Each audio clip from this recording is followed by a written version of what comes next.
All right, Daddy, come on. So they rode for a long time or a short time or an even longer time. And they got there and they came to the walls of the palace of the Red Tsar, and Ivan got off the back of the gray wolf and Ilana got off the back, and Ivan sat down on the ground and he began to weep bitter tears. And the gray wolf said, What's the matter now? What's the matter now? And Ivan said, well, you see, it's just that I've fallen in love with her, and I don't want to give her up. And she's fallen in love with me, and she doesn't want to go. Oh, shit.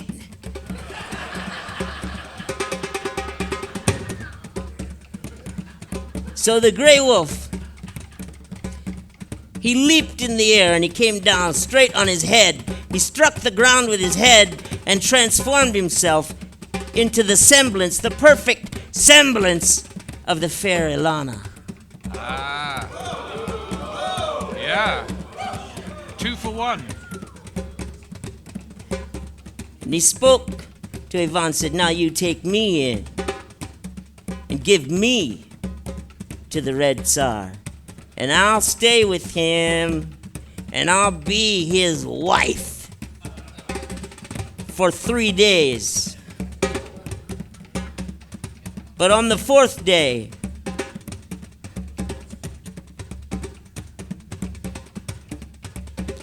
you go as fast as you can. On the 4th day, you must remember me. So, Ivan escorted the false Ilana, the gray wolf in the form of Ilana, in and presented her, while the real Ilana was hiding in the bushes. And he was received with great praise. The Red Tsar was amazed to see that he had succeeded, that he had actually brought the fair Ilana into his court. He was so happy, he declared it a holiday. They had a feast. It lasted for several days. They wouldn't let him go, you see. They showered him with praises and songs. Meanwhile, Ilana was hiding in the bushes, wondering what was going on. After 3 days had passed, the Red Tsar said, all right, now that you've given her to me, I'll let you go. And I'll give you the horse with the golden mane and the bridle too, the golden bridle too. So go now. So he did. And he went out and he picked up Ilana the Fair and they rode swiftly away. They had a marvelous time for 3 days. They'd stop and have little picnics and tell each other stories. Really, he forgot completely about the gray wolf.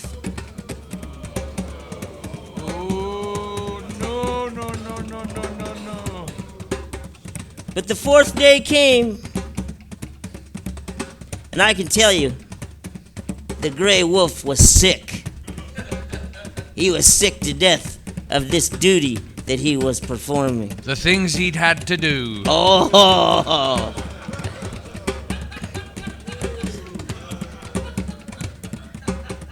In that moment, the gray wolf in the form of Ilana the Fair said to the Red Tsar, please let me go for a walk in the green garden. I've been here 3 days. It would do no harm. He said, I love you so much I can deny you nothing.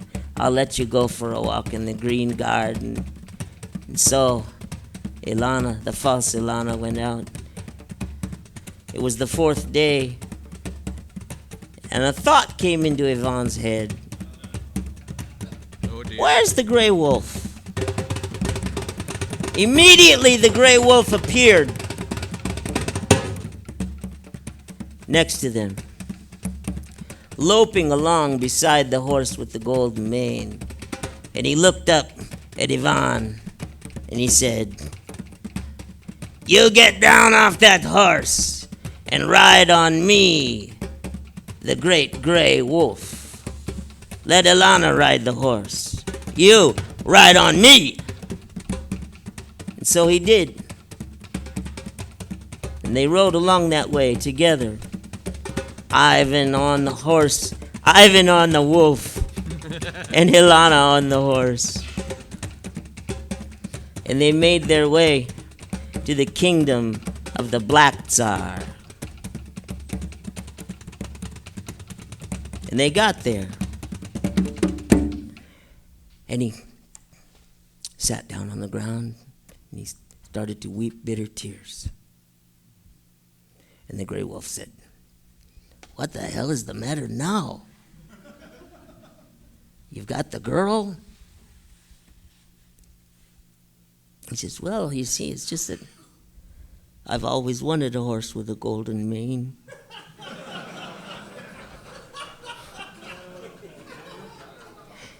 And besides that, Ilana really likes the horse.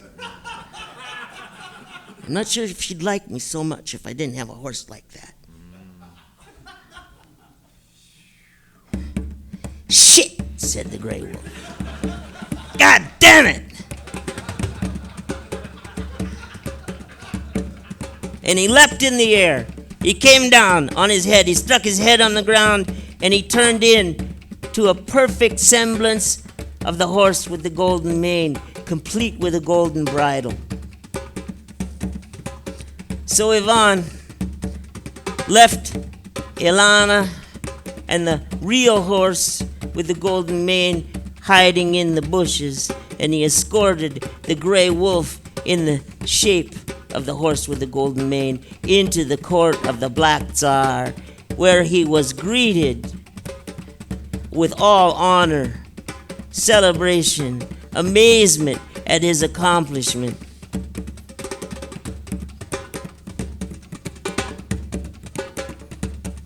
They kept him there for a week this time, while Ilana waited in the bushes.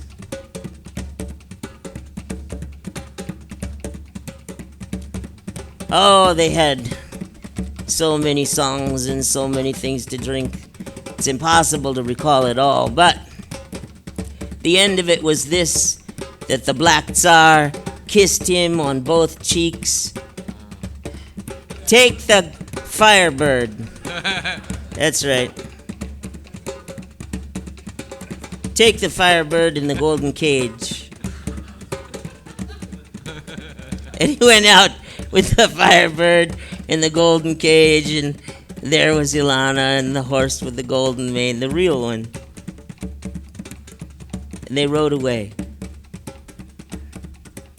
Now the Black Tsar couldn't wait to saddle up and ride the horse with the golden mane. So he took the horse out, he climbed on it,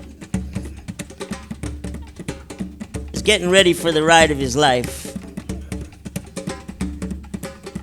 And he dug those spurs into the flanks of that horse.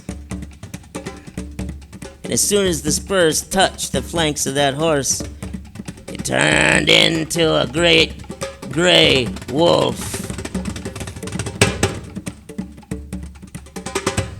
Threw him on the ground, mauled him up a little bit, and leapt over the wall and disappeared.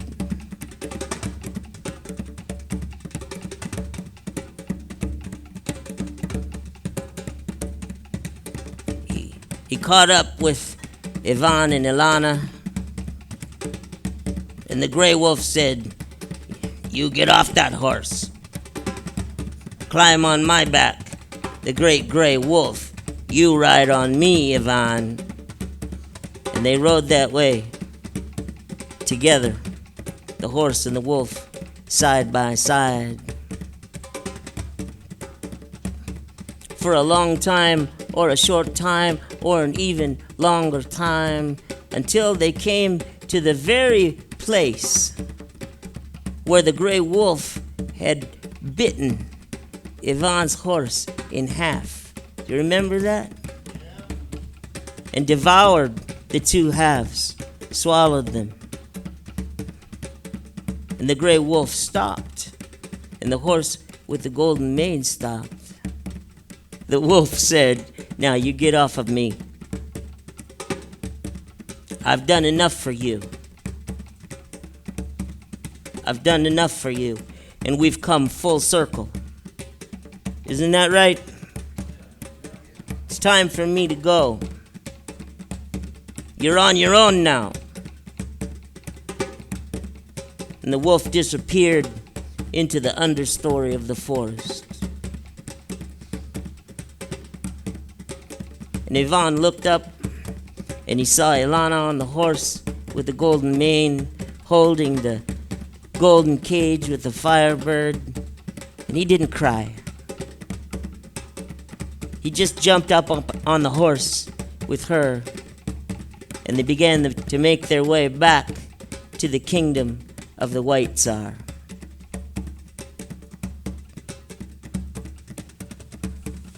They were about 20 miles away from his home when they decided to stop, have a picnic, camp out for one last night together. It's a good idea. So they made a little fire, and they had a sweetness that they didn't want to end. You understand?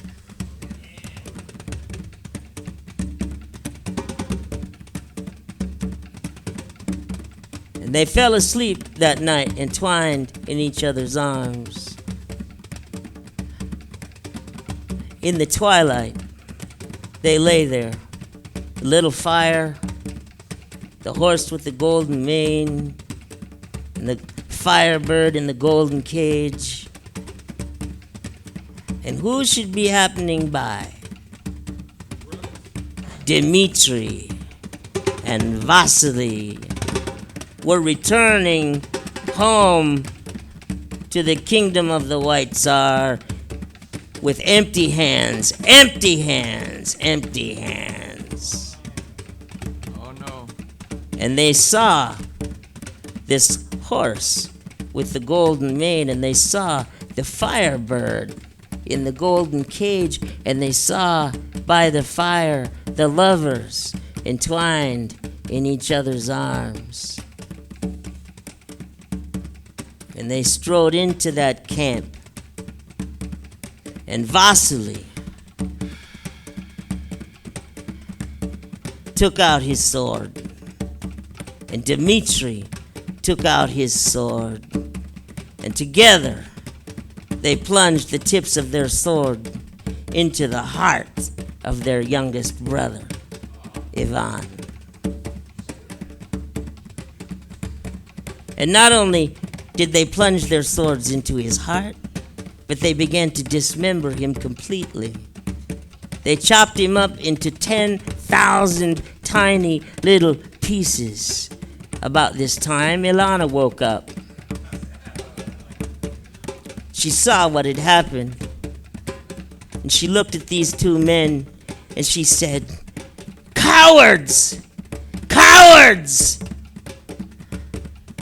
And Dmitri brought the tip of his sword to her throat, and he said, "You will never speak of this again, or you will die right now. Do you understand?" She said, "Yeah, I understand."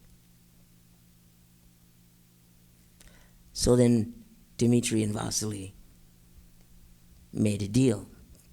They decided that Dmitri would have the horse with the golden mane, and Vasily would have Ilana the Fair, and that their father, the White Tsar, would have the Firebird in the golden cage. And they began to make their way. And they left Ivan there, all chopped up in 10,000 pieces. And he lay there on the earth for a long time, or a short time, or an even longer time. But it happened that one day, the great gray wolf was passing near that place, and he caught the scent of his old friend Ivan.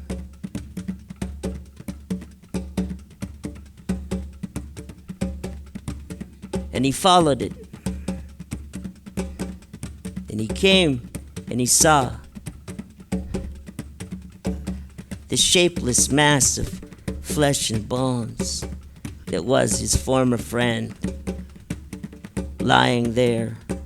And the gray wolf sat down and raised his voice in a howl of lamentation to the sky.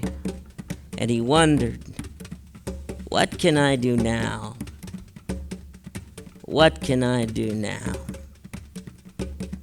We will leave him there, wondering what to do, what to do.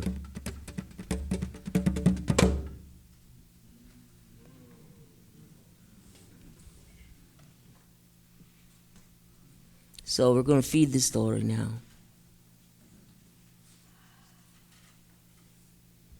With something that landed in you.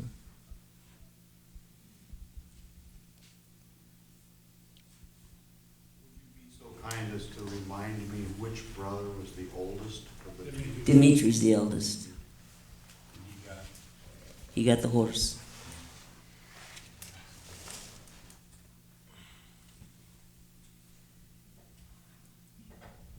I was struck by it really sent shivers up me when the first transformation of the great gray wolf, jumping up and down and on his head. That was like, wow. And I don't have an explanation in my head for it, but it really was powerful. Yeah. I was struck by Ivan. He's always crying, he's always weeping. It's like not a manly thing to do, especially on a quest with a prince. He's always in a state of grief, and the gray wolf is finding pity on him. He's weeping at first he weeps for his horse that is cut in two, then he's weeping because he doesn't have Ilana, and then he's weeping because he doesn't have a horse with a golden mane. So, this character has some depth to him. He's just not like an invincible knight in shining armor. He's got a lot of grief. Would you say that the moment two threads in this adventure is cunning and grief in tandem? And so I see it, the wolf and his ability to change shape, but the deep well of sadness in the man are somehow in a dance with each other. Cunning and grief. I was shocked by Ivan's insecurity, that he actually believed that Ilana wouldn't love him anymore if he just turned over the horse with the golden mane and the golden bridle. And it tells me that he's not initiated, and he is clinging to materialism, and on a surface level it seems that the wolf is enabling him, and I'm confused by that, and so I'm curious to see how that gets It's a resolved. progression of initiation. He's not initiated at that point, right? He's fucking initiated now. Sorry, Craig? I I was really struck by the wolf coming back. Yeah. Having his scent, and then all of a sudden he's there, sees the mess, and that moment that he lifts his voice or his howl, that moment. It's the first time the wolf says, "What can I do? I don't know what to do." And I feel like that's the mess that I feel like you were behind, and you know, that sense of you would identify with. It's like, I was struck with his innocence and naivete after gathering all these incredible riches. He's completely indifferent to any possible danger. He doesn't have any of that cunning or anticipatory danger. And he just goes to sleep, putting himself completely vulnerable.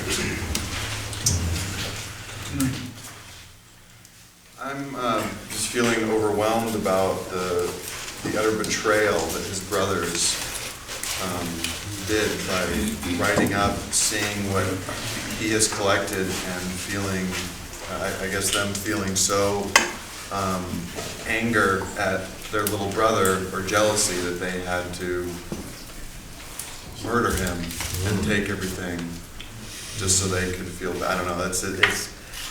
It pisses me off, I guess, to hear that part of the story. Is there not a part of you that's an older brother that when you see the success of someone else, you want to kill him?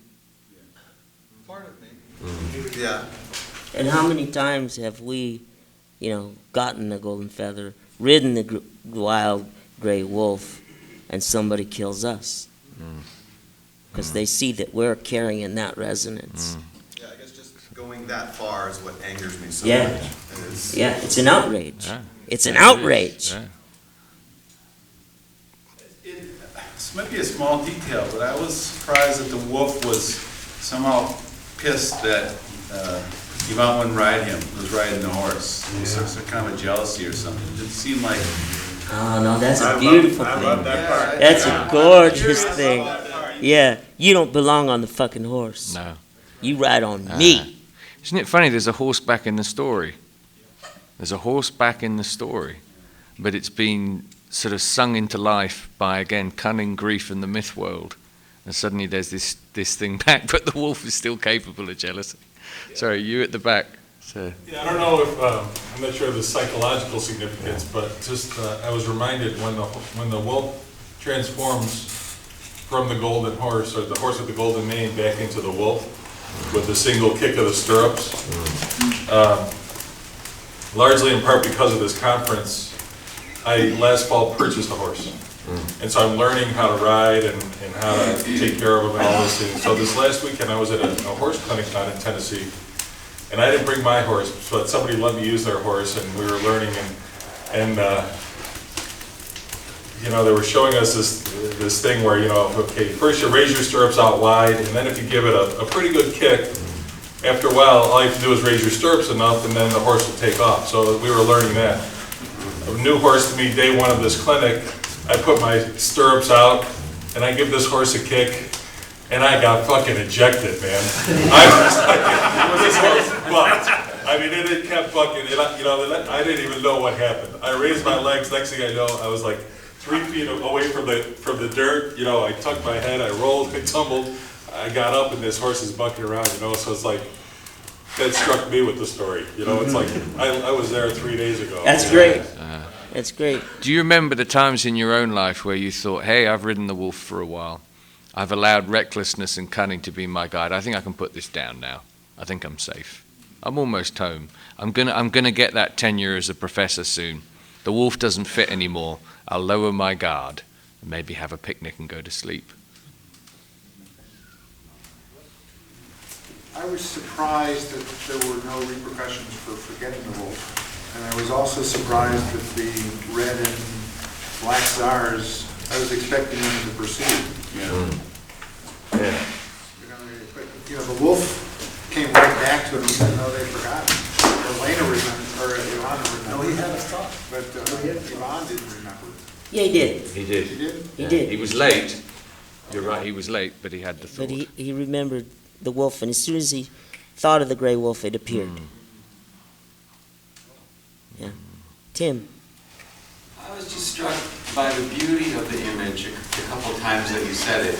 When Yvonne was on the back of the wolf, and Ilana was on the back of the horse, and they were riding side by side. Yeah. I just held that picture. That's a gorgeous thing, isn't it? If only we could have that in our relationships. Yeah, if only we could have that inside our own chest. That's right, that's right. Yeah, I love the part of the wolf saying, "Get down off that horse, you ride my back." The deal has been struck. It's not just free service from the wolf, you know? It's like Robert Johnson at the Crossroads again, you know? He made a pact with the devil to play the guitar like that. And it comes at a price, and the price is riding the wolf. Speaking of the Crossroads, when he went out, he made the left turn with his horse, and the horse died, and the wolf came, and all this stuff. When he came back, the wolf left him, so there he is with the horse and a lot of Firebird. Presumably, they went back to the crossroads and made a right, and he died. Yeah. Very nice. Yeah, It's amazing. interesting, it's interesting. I rather anticipated that somehow he was gonna end up with the whole ball of wax. I didn't know how or what the reason was, but I totally forgot about brothers. So when they appear, I'm thinking, they didn't ride the same paths somehow. They didn't arrive at the crossroads, or if they did, they didn't do anything with it. I'm trying to anticipate Yeah. if that's gonna come back. It's an important point. I think that the kind of intention that we go out with, we may not arrive at a pillar like that. We may just go on straight, you know, doing everything the way that we were supposed to do it. You know what I mean? It's funny in the story. How do you feel when at this awful moment, seemingly, did you not feel the story was winding up? Did you not feel that it was about to end? The Russians are amazing at this. They are amazing at this. Just when you think it's over, and this rather kind of, I wouldn't say he's an empty character, but I'm not feeling him particularly. You know, he's got through it, and then suddenly I'm really feeling it. I'm really fucking feeling it. When he's murdered in his sleep, I'm feeling it. And how often is it in our lives, just as I said, just when we're making the return journey home? You know, most car accidents happen just before you pull into the drive. And there's something about this. There's the sense of his back starting to relax. But also, the story began with the Firebird, didn't it? It began with the feather. It began with heat. Soul is something that comes with rupture, is it not? Things that break. And I love this sense with the Russian stories in general of something is deepening and deepening and deepening and dismembering and breaking. And I don't know where it's going to go, but it still feels like we're on track somehow. It's just, the moment that stuck out in my mind was the part where the wolf parted with him, and he then didn't cry. Got up on the horse and went about his business. That was, I don't know, as if he forgot everything that the wolf had done for him. Floyd. I want to follow up on what you just said. I think it's so important because part of the journey of going out, be it whatever it is, whatever we're called to do on that journey, and at the point, and if we do survive the challenges, and there is a horse, and there is a bird, and there is a woman. If whatever it is we bring back, if it isn't welcome back, exactly what happens to us is that we get slaughtered and butchered at the threshold of our return, and we have no way home. So there's a piece of it that I feel speak to what we don't know how to do in this country, be it a vet, a war vet, or whatever it is, if the homecoming doesn't happen, if it's not pulled in and embraced by everyone, if people haven't done their own journey, and there is that competition, that piece that wants to steal the gold, steal the horse, steal the bird, take the girl, I mean, metaphors, of course, but that's what happens. That's amazing. How many of our young men see the slaughter? You know, just as we're growing up, we see anybody that leaves the village and makes those wild moves, ending up with their throats cut, and never makes the journey. Yeah. I remember working with a lot of young guys and talking about any Firebird story that involves picking up a feather. And I say, where would you put the feather? And they said, we take it to a laboratory. We have no, I mean, do you remember your lines, Robert, about the only place you'll find a king and queen these days is in a deck of cards? They take it to a laboratory, man. They'd examine it in that way. In this story, I put myself as Yvonne, but I also find myself putting as the great gray wolf.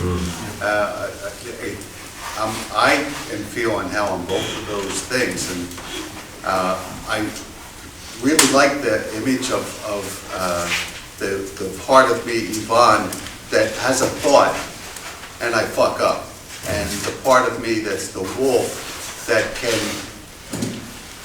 put aside my wildness to serve as a woman to get my needs, and put aside my wildness to serve as a horse to get what I want. And by putting my head to the ground, getting my thoughts back to the mother, the touching, and breaking that. Breaking that. So there's something really important in the connection to the wolf. And what you were saying, Floyd, about trying to make the return and getting slaughtered.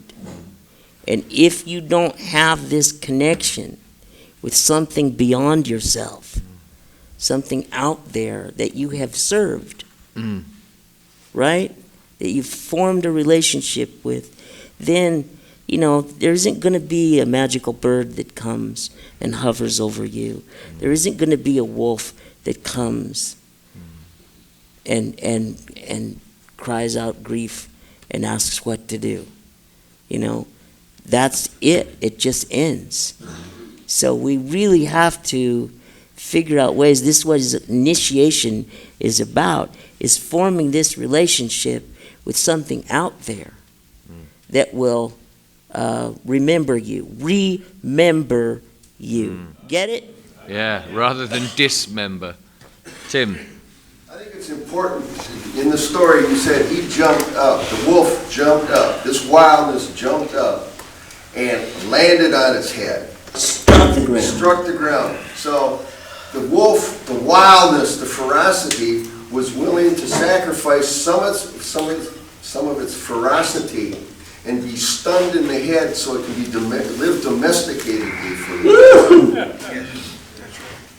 You know, and it reminds me of Enkidu, when Enkidu gave up some of his wildness to serve Gilgamesh. Yeah. And so we've lost some of that wildness, some of that ferocity, and it had to be remembered. And I don't know how this is going to end, but I really feel that a little bit of that wolf is, you know, is gone because it's sacrificed its wildness a little bit for domesticity. Johnny? The bit that struck me is when, you know, he gets cut into 1,000 pieces, you know, and all of us on the back row just went, we just sort of fell out the window. And it's this idea that you go through impossible missions over and over again, 2 or 3 times, and you've got the help of the wildness to kind of sustain you through these missions, and then you think you're kind of like, you know, hang of this. You know, like, got it together. Got it together now. Initiated it, and then another fucking just destroyed beyond all recognition, just and that's the fucked. And that makes me. That's Craig. Could you say that again? That's the initiation. That's it. Before then, all the tears and the weeping was more like a little boy, like I lost this toy, you know. This is the real deal. This is the dismemberment. This is the being torn apart and then having to be remade. Well, I don't know, but If he's gonna come back alive. I think I'm really struck, just the whole story has awakened something that happened to me about the complexity of Yvonne and the woman. That my wife and I, who lived in Philly, went to Maine for a 6-week vacation or so, early on. And we were so drawn to get out of the city and live in the country, be back in nature, that we never fully came back to Philadelphia. We literally came back. And one night, someone broke in while we were sleeping on the floor, exactly like this story, with a baseball bat in his hand, and attacked us. Flashlight in our face. A total shattering us. Shattered my wife's cheekbone. I mean, it was way, way traumatic. But I realized, one, at the time, and certainly now, that we weren't back. We were still in love land, and we were still in nature. I hadn't integrated the wolf.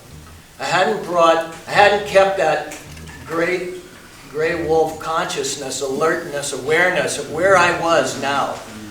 I had just sort of, given it back. I didn't even want to be there. It was like he was delaying, saying, let's have a picnic one more night, keep this thing going. And so this complexity of love and your own passion and awareness of the world as it is, and you're needing to hold on to this, be aware of that. It's like, it's very subtle and deep to have that mix. And I think I can really see myself lying on that picnic ground.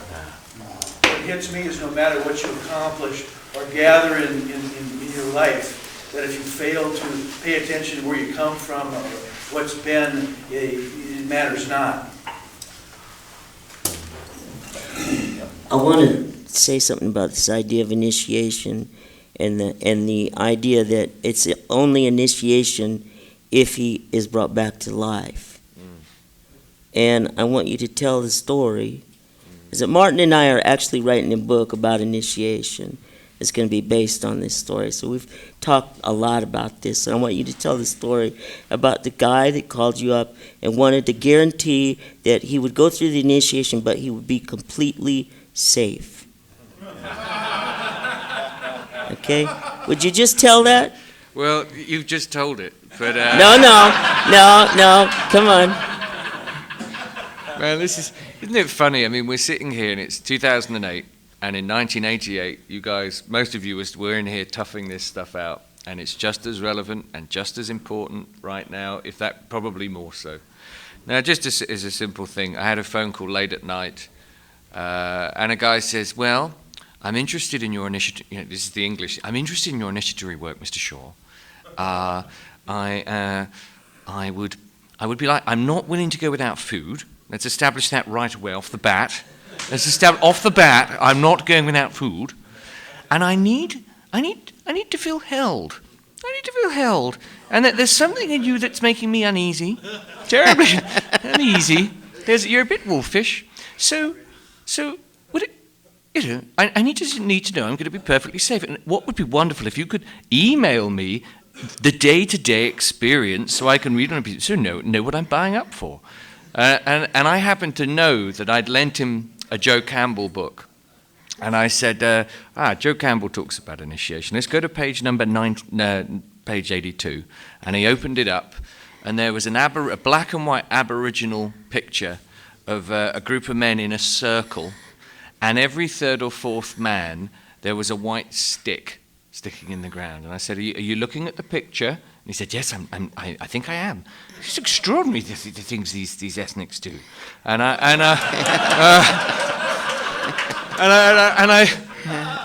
not me. And I said, do you know what I said, they're going through an initiation. Do you know what the white sticks mean? He said, no, I don't. I said, it means they're fucking dead. It means they're dead. Goodbye. And I'm keeping your deposit. Goodbye. So it's just, it's a difficult business to do something real in this world, is it not? It's a difficult fucking business, So that's that story. You got your buddy there. Yeah, sorry, Chris. Yeah, the bit I'm bothered with is, the point of wakefulness for me in the story was this bit where the tip of their sword pierced his heart. And for me, right after the night where he was entwined in his lover's arms, this going to sleep bit for me is blurred with, he just had eyes for his woman, he was in love, and that's where they got him. Yeah. Cool. That's where they burst him or punctured him at some point. I'm just disturbed by that. It is disturbing, you're right. It's horrible, it's awful. Yeah. Right at that point, actually, I was struck by the sleep and how when they murder him, he doesn't make a sound and it doesn't wake up his lover. And it's almost like he's murdered in complete unconsciousness. And he's cut to pieces in complete unconsciousness, in fragments, without even knowing. And it's like, I feel like sometimes I encounter people who have been completely fragmented, and they don't even know it. And then his woman wakes up, and she notices. But then she confronts this force, this disintegrating influence that sort of has this knife to her throat and says, you can't do anything about this. I just feel like, I don't know, I've encountered that. I feel that dynamic there. I'm struck by the conspiracy of the two coward brothers. How if you're alone, if you're adventurous, you need to be very watchful and wakeful of the conspiracy around you, that you need to be prepared for that. I'm just thinking how easy it is for me to kill something beautiful that grows in me and how quickly I kill it. That's where I am. How quickly we kill these things, and how on earth can we be generous if we have a machete and a blade at ourselves half the time? You said something earlier about how the Russians always put in the story where it seems to have an ending that's going to be fine, and then they complicate it and go right back into it. And I know through my own life, when things, I seem to have them under control, that's when things get difficult. That's when things get into a point where I didn't expect it. That's when I have to do more work than I needed to, or I thought I needed to. And my not accepting that work has always been the hardest thing. If you accept the work, it seems to work itself through.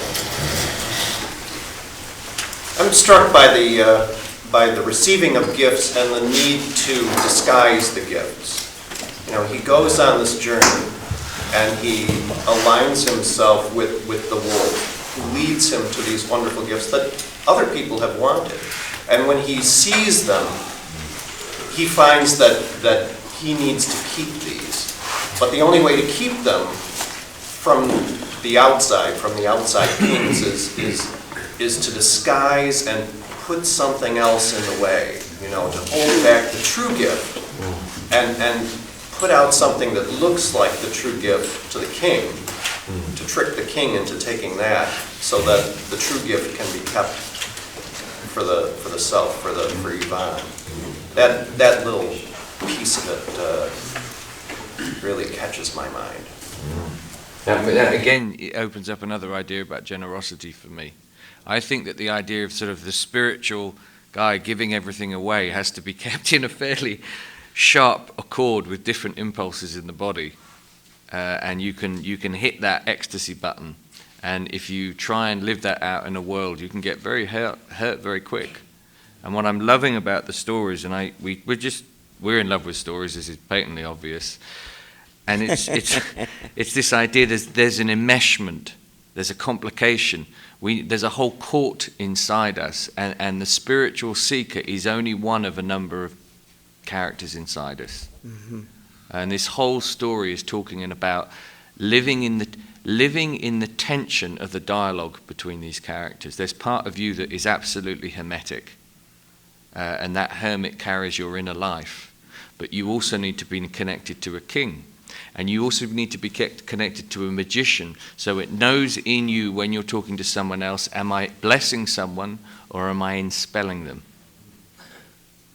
So I don't know. I'm not lecturing, I'm just thinking this as I'm going.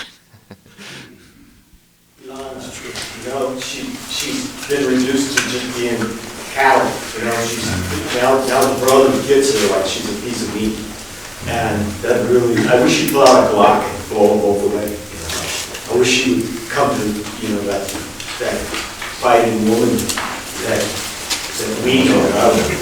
It's dragon energy, isn't it? Yeah. It's a dragon energy when you get something and you fucking hoard it and you put it away, and you got women tied to posts, and you got treasure chests that you're never going to use. You know, that's my story. The group of women in the room, what was their response to this question? I can't imagine them not jumping up, going crazy.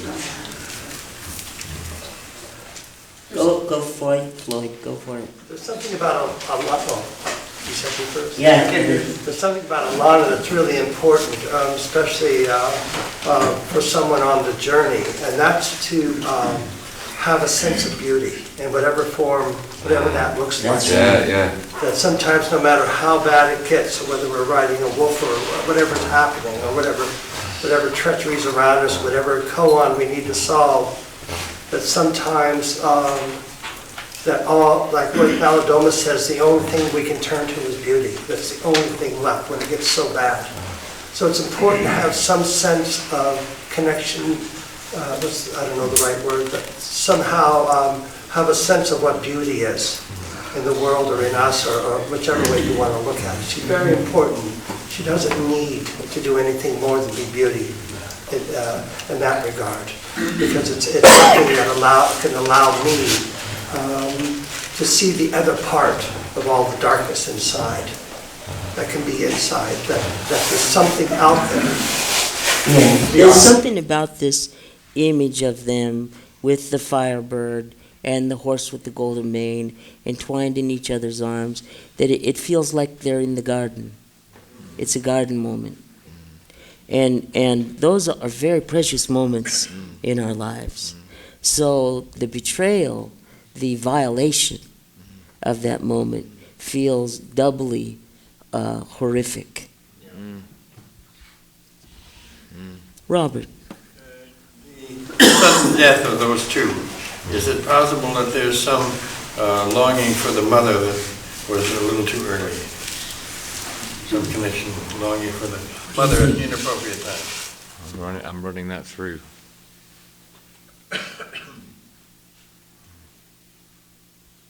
We haven't heard much of the mother. No, the mother's never mentioned in this story.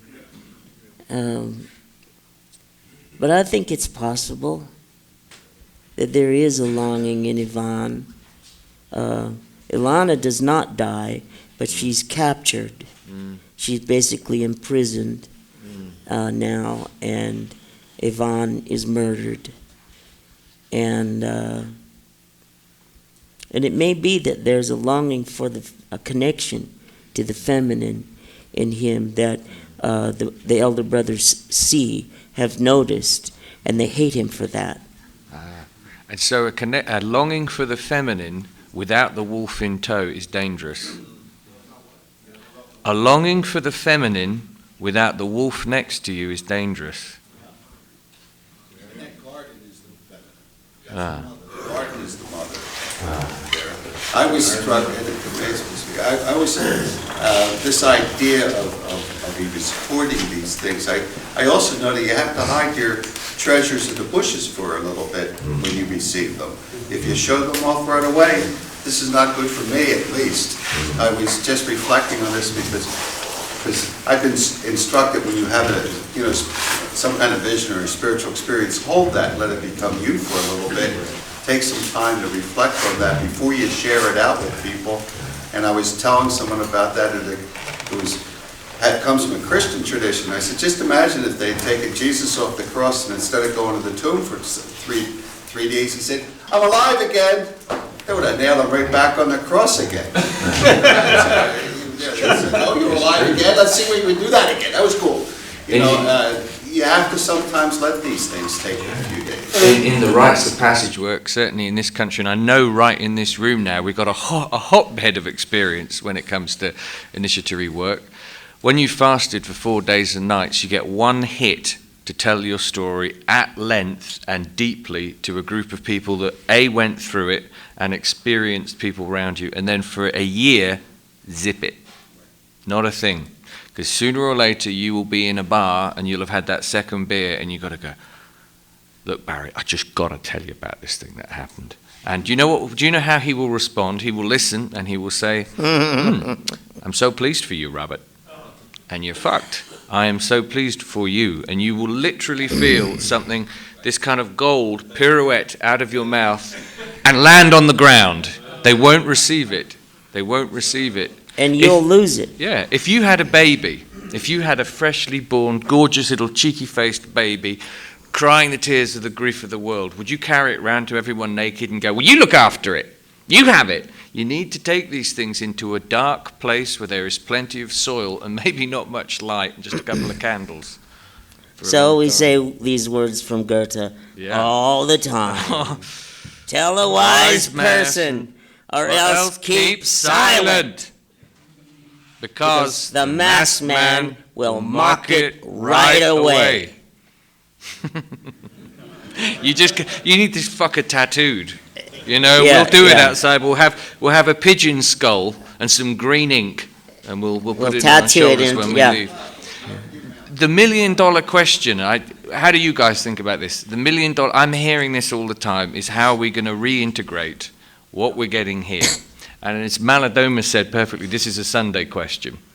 But something Robert has always done when he's told Russian stories, and we're longing for the union of the soul and of these energies to come together, right at the end when he tells it something breaks, it'll be a bottle of wine, it'll be a glass, it'll be giving it away. I'm giving it away. But some kind of psychic information has to let us know that we are moving from the myth world back into us. So I had an image of 100 of us on Sunday with empty bottles of wine, and at a certain point we all need to throw them to the ground and they need to shatter collectively so we know where we're heading.